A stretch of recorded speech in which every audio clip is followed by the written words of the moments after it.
Wilson Morales from Black Filming TV. Here we are doing something that a lot of people have read and seen in different years. How did you want to play Thomas from what people may have read or seen before?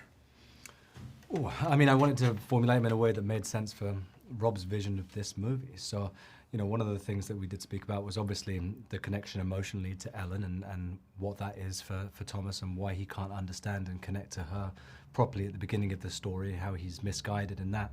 And then also just the elements of the story once he gets to the castle, how that's kind of a dreamlike scenario and how Orlok's kind of hidden in the shadows. So, you know, those moments of a horror movie where you're like, get out, what are you doing?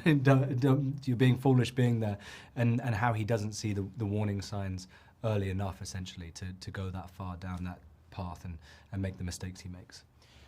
This is your second time working with Mr. Eggers. You know, is there a shorthand as far as what you want from the role and what he wants? I don't want anything from the role. I just want to fold into the movie and have an experience and contribute something. It's actually the third time, and I just love working with him because he works with such detail, with such passion. He does these beautiful, long, very detailed takes that really allow you to find a rhythm with the other actors in a scene. We've got a great editor, Louise Ford, but there's an opportunity more like the theater where you're able to create your own rhythms in a scene, and you find things in a different way when you don't have traditional coverage and you have very short takes. So I just loved working with him in the past. This was going to be good. It's a great character. I love the writing, many things. You've done a number of projects, some this year. What went into saying yes to taking on this role? Definitely Rob. You know, he's made some of my favorite movies. I think he's such a singular visionary filmmaker at the moment, and the way he completely transports you as an audience member when you watch his films, like Willem was saying, you're taken to that era and shown all these things in a way that completely captures it in such an authentic way that you don't feel like you're being told things and shown things and being like, this is what it was. It's just, it completely encapsulates the moment for you as an audience member, which is pretty magical.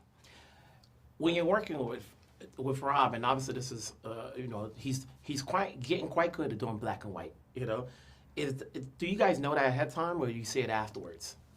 I think you're not thinking about that. You're just trying to do the actions and what they're actually recording. I'm not thinking about it unless it involves light, like a technical responsibility that you have to be in such and such a place that he tells you you need to be. There's a lot of those kind of considerations in the scene. Some actors don't like that. I like that because it really provides you a structure and focuses you so you can think about other things.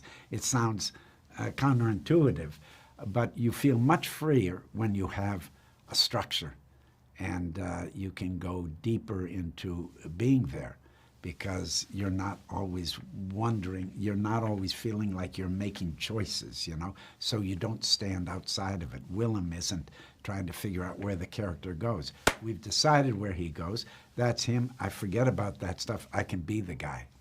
Congrats on the roles. Congrats on the film. Obviously, you guys continue to work. I'll see you in different projects. We'll talk down the road. All right, cool. Take care.